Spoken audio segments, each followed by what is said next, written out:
Place au débat sur le climat à l'occasion de l'ouverture aujourd'hui de la COP22 au Maroc. Faut-il adopter la décroissance pour limiter à plus 2 degrés d'ici 2100 la hausse des températures sur une planète qui sera peuplée alors de 10 milliards d'humains et autant de bouches à nourrir? On en parle après la mise au point de Sandrine de Calvez. La COP22 est un rendez-vous crucial pour l'avenir de la planète. Il faut que l'urgence climatique se transforme en urgence diplomatique, en urgence de l'action, en urgence des financements. La 22e conférence internationale sur le climat s'est ouverte ce matin au Maroc. Marrakech accueille pendant 10 jours 20 000 représentants de 195 pays. Leur mission, mettre en œuvre l'accord historique conclu à Paris il y a un an. Je regarde la salle, je vois que la réaction est positive, je n'entends pas d'objection. L'accord de Paris pour le climat est accepté. Un accord très applaudi. Pour la première fois ce jour-là, la communauté internationale s'est engagée à lutter contre le dérèglement climatique. Le texte a été signé, ratifié, mais il faut encore s'accorder sur le mode d'emploi. Et le défi est de taille. L'accord de Paris prévoit de limiter la hausse de la température moyenne sur Terre à 2 degrés d'ici la fin du siècle. Il y a urgence. Des experts estiment que ce seuil critique pourrait être atteint dès 2050. Certains pays font d'ores et déjà des efforts pour échapper à l'énergie fossile et réduire les émissions de gaz à effet de serre. Le Maroc, qui accueille la COP22, montre l'exemple à Ouarzazate avec cette centrale solaire, bientôt la plus grande au monde. Mais cela peut-il vraiment suffire?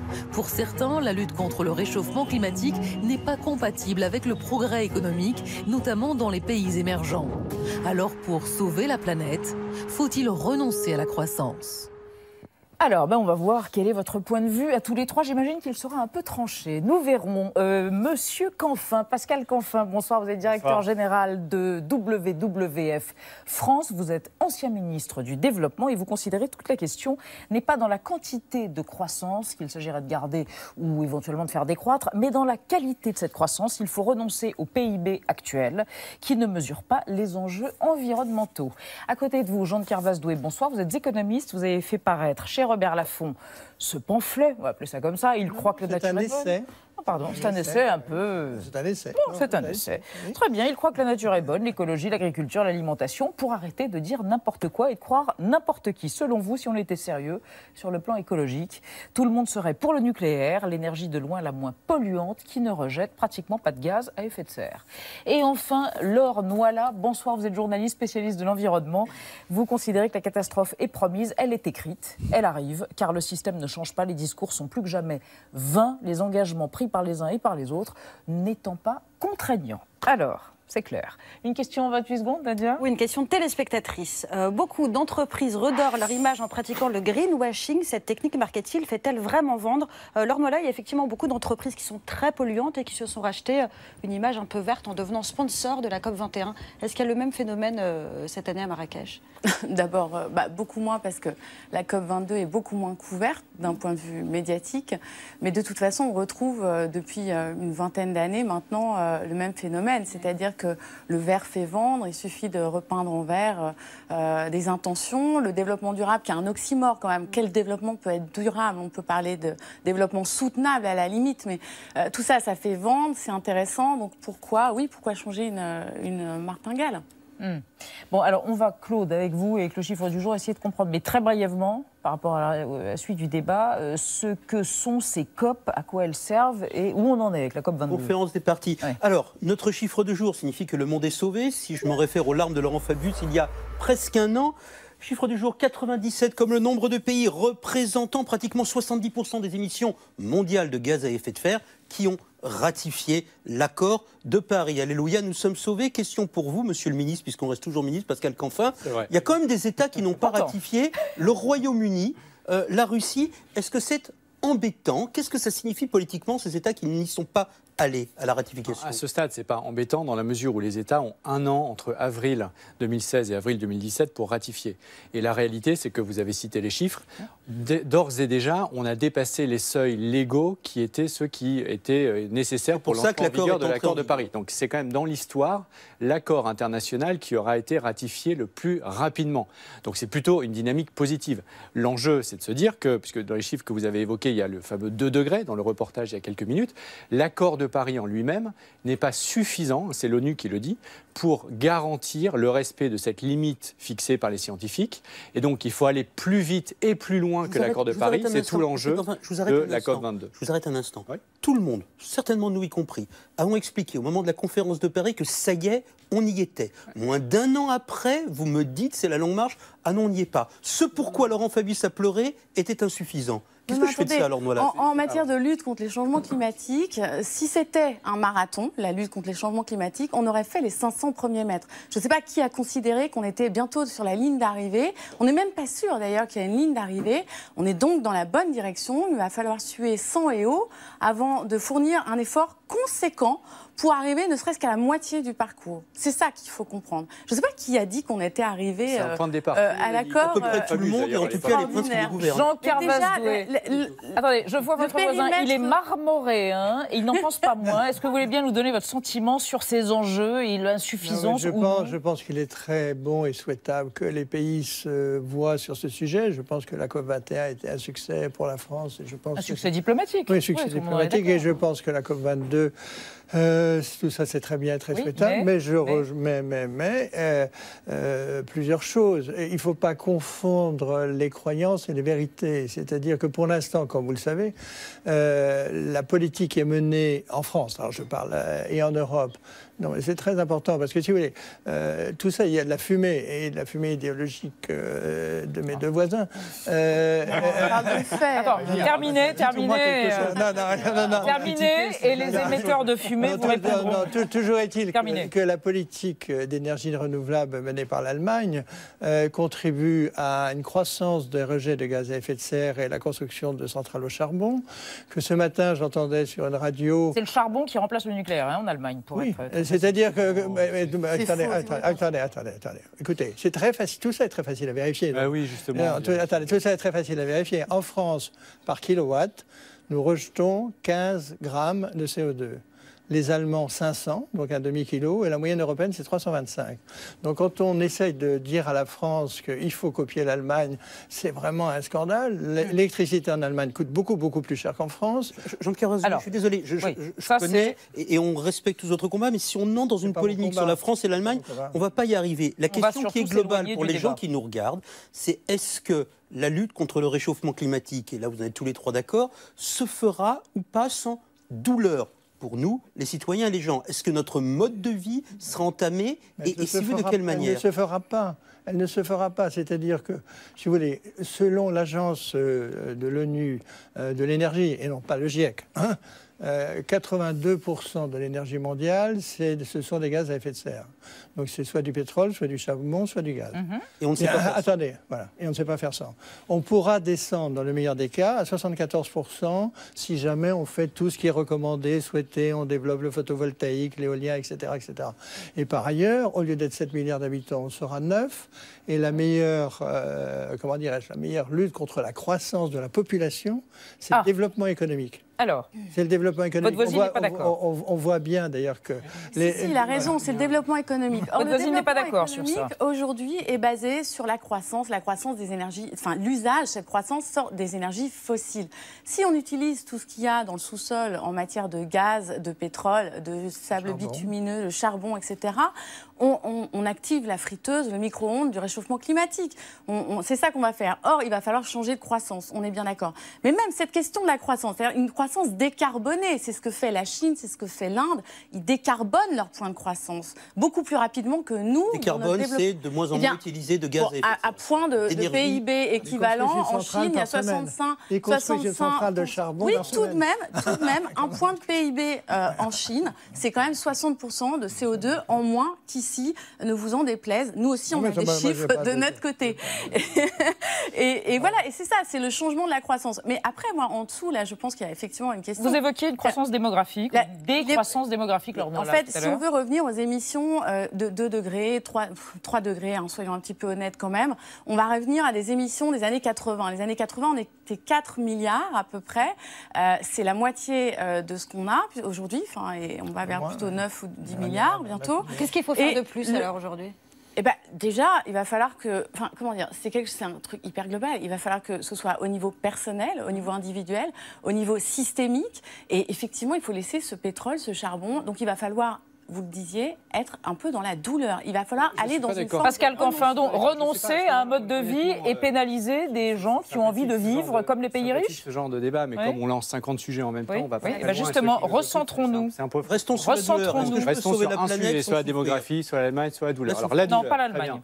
Donc on y va. Le sacrifice. Sincèrement, nous ne sommes pas allés sur la Lune par sacrifice. On n'est pas sorti de l'âge de fer, on n'a pas inventé la civilisation par sacrifice. On l'a fait parce qu'on allait à y gagner. Donc tout le sujet, c'est justement, et c'est pour ça qu'on a trouvé un accord à la COP21 à Paris, historique, qu'on n'avait pas trouvé avant. C'est qu'on est passé d'une logique où on partageait un fardeau, une culpabilité, une souffrance, à quelque chose où on se disait, mais non, en fait, ce sont des technologies, des nouvelles technologies, des nouveaux emplois, des nouveaux savoir-faire industriels, de la lutte contre la pollution de l'air, mieux vivre, etc. Et c'est ça qu'on va partager. Et donc, on inventera le monde de demain qui sera soit un monde chaotique. C'est ça que vous voulez dire, rien de punitif. C'est pas punitif, encore une fois.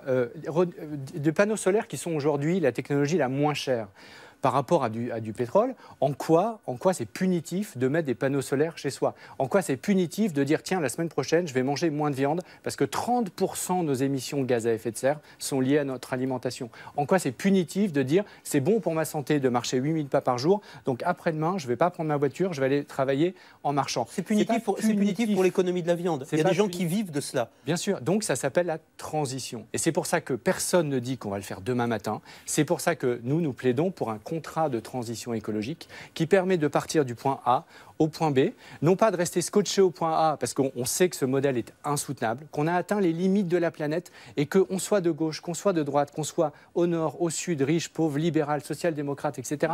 Les limites de la planète, ce n'est pas nous qui les fixons, c'est la planète. Juste avant d'écouter un politique, est-ce que vous souscrivez? Vous affirmez. Alors, je souscris une partie de ce qui a été dit. Oui. Je souscris au fait que la croissance l'indicateur de taux de croissance était une très mauvaise mesure de la richesse des nations. Je souscris à ce que vous avez dit sur la nécessité de bénéficier de nouvelles technologies, que dans certains cas, ça peut résoudre des problèmes. Mais l'essentiel est très très simple. La consommation d'électricité est continue. Les énergies dont on parle, elles sont discontinues. Donc, que ça soit le vent... mais vous avez attendez. Vous avez 20 ans de retard, il paraît. Écoutez, Air Liquide, Renault, Schneider, pour ne citer que 3 entreprises françaises, et je ne parle pas de General Electric, travaillent toutes sur le stockage de l'énergie. Mais c'est pas vrai. Vous avez 20 ans de retard. Ils travaillent, mais ils disent pas. Pardon, vous dites n'importe quoi. Regardez la réalité. Vous dites non, mais c'est pas vrai. Il dit n'importe quoi, parce non, mais attendez.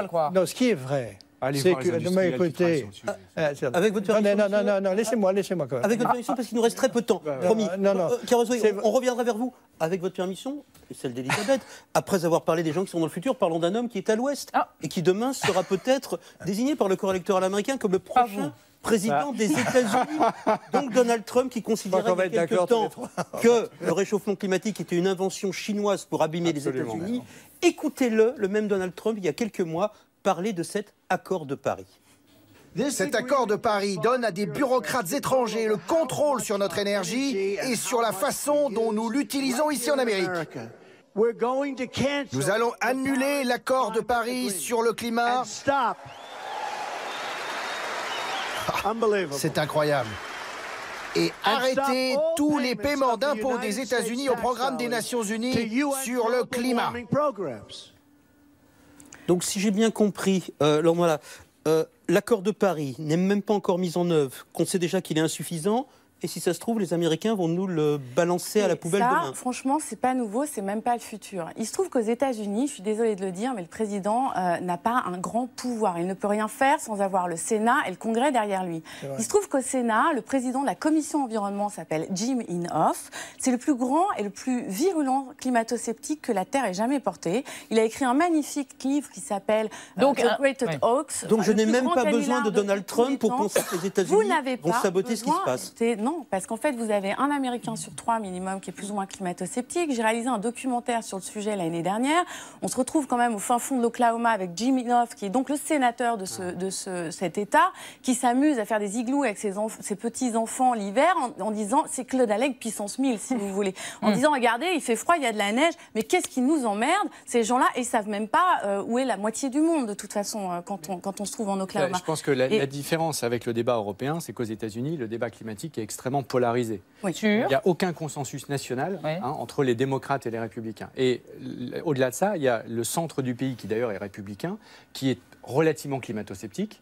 Et vous avez les côtes, que ce soit la côte ouest avec la Californie ou la côte est avec New York, qui là est plutôt démocrate et qui est au contraire en avance. Michael Bloomberg, quand il était maire de New York, a fait des choses très fortes sur le climat et la Californie est un des États qui développe la législation la plus ambitieuse sur le sujet. Donc on ne peut pas parler des États-Unis comme si c'était une entité. Non, mais c'est vrai que le mouvement climato-sceptique a une chambre d'écho médiatique fondamentale et également s'appuie sur des milliardaires. Mais est-ce que ça peut ruiner, pardonnez-moi, est-ce que cela peut... l'argent, les médias et le pouvoir question, est-ce que cela Agent de Carvas-Doué, s'il vous plaît. Les efforts qui ont été entrepris Oui, et je pense que tout le monde, beaucoup de Français qui nous regardent, et moi certainement comme mes deux voisins, attendons avec impatience les résultats demain de m'asseoir et souhaitons que ce soit Mme Clinton qui soit élue pour 50 000 raisons, dont probablement celle-là. Mais si jamais c'était lui, il est clair que ça aurait énormément de conséquences sur ce sujet-là notamment, mais pas seulement sur ce sujet-là. Mais pour revenir encore une fois à ce que nous disions tout à l'heure, encore une fois, la consommation d'électricité, elle est continue. Encore une fois, même s'il y a des gens qui font des recherches, on n'a pas trouvé la manière de stocker l'électricité de manière raisonnable. Encore oui, non, mais attendez. Oui, nous sommes d'accord. Mais enfin bon. Et que donc, nous allons continuer, et c'est ce que fait l'Allemagne, quand on ferme le nucléaire, parce qu'il y a une croyance dans les dangers du nucléaire qui sont discutables derrière tout ça. Donc quand on ferme le nucléaire, on crée du charbon, on crée du gaz, et on crée des effets de serre. Votre sentiment sur la préconisation du prix Nobel Jean Tirole qui préconise une taxe carbone à l'échelle mondiale. Est-ce que c'est applicable? Est-ce que c'est désirable, souhaitable? Il n'y aura jamais de prix mondial unique du carbone, parce qu'il n'y aura jamais d'accord sur un niveau de prix unique entre la Chine, le Brésil, la France, le Japon, etc. En revanche, il y aura, et c'est déjà le cas, des prix régionaux du carbone. Et pour répondre à la question, c'est-à-dire pour sauver le climat, faut-il renoncer à la croissance? C'est très clairement non, mais tout dépend du contenu de la croissance. Vous disiez en introduction la qualité de la croissance. Tout dépend de quelle croissance on parle et la croissance de quoi. La croissance de quoi parle-t-on? Si on parle de la croissance de l'efficacité énergétique, des renouvelables, des voitures électriques, des vélos électriques, etc., oui. Si on parle de la croissance des énergies fossiles, non. Et donc, il faut faire cette mutation, cette transition, et cette transition, c'est une révolution. Et la faire accepter par les pays émergents et par des gens qui vous disent, moi aussi je veux manger du steak, et vous me dites qu'il faut en manger 30% de moins. Dans le reportage d'introduction, il y avait le Maroc. L'usage des machines à laver. Le Maroc. Le Maroc, qui est un pays néo-émergent, on va dire, eh bien, a des ambitions de renouvelables beaucoup plus élevées que la France. On croit toujours que c'est le Nord qui va donner le là et le Sud va éventuellement essayer de suivre.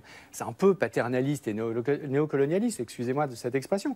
La réalité, c'est que le Maroc a des objectifs politiques nationaux plus élevés que nous en matière de renouvelables. La réalité, c'est que la Chine, qui devait faire son pic charbon en 2020, l'a fait il y a 5 ans. Il l'a fait il y a 2 ans, ou 6 ans avant. Pourquoi? Parce qu'ils ne nous attendent pas pour le faire. Ils sont en train de prendre les technologies. Et quelque part, c'est triste, c'est malheureux. On avait, nous, Européens, 15 ans d'avance, on ne les a plus. Le leader des panneaux solaires dans le monde, c'est la Chine. Le leader du véhicule électrique, c'est la Chine. Le leader des bus électriques, c'est la Chine.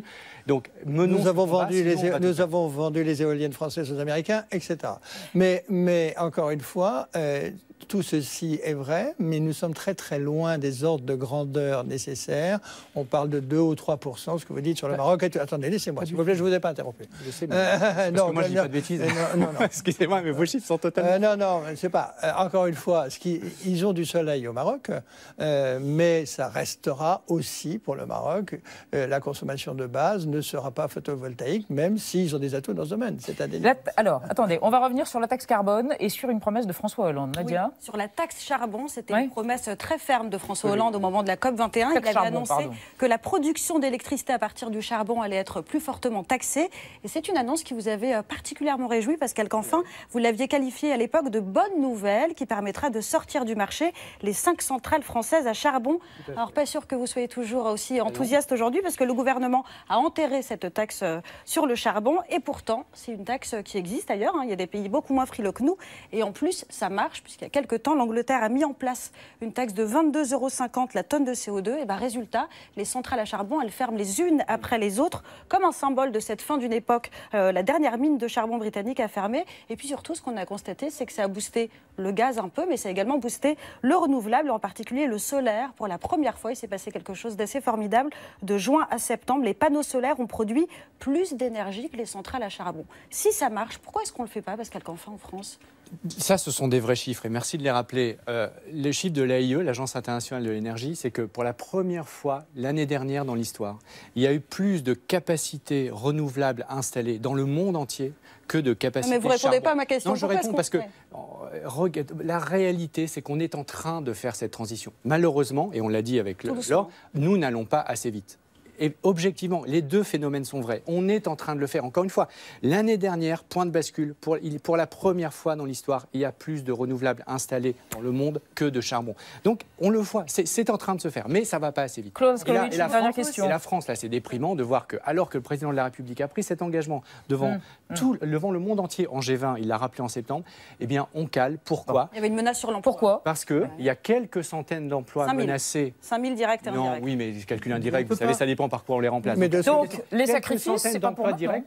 Mais justement, c'est pour ça que nous, on plaide pour un contrat de transition écologique. Sinon, on va se heurter à chaque fois. Une dernière question, Claude Skolovic. Jean-Pierre Vazdoué, vraiment, je voudrais que vous répondiez à la question, parce que je sais que vous avez plein de choses à nous dire. Est-ce qu'on a déjà vu dans l'histoire de l'humanité une collectivité, un peuple, consentir pour le bien commun à une diminution de son niveau de vie et de son confort ? Non. Est-ce que ça existe ? Non, parce que non, et de toute façon, la somme des intérêts individuels n'est pas toujours l'intérêt collectif, et il faut vraiment avoir la force politique de la Chine pour être capable d'imposer l'enfant unique.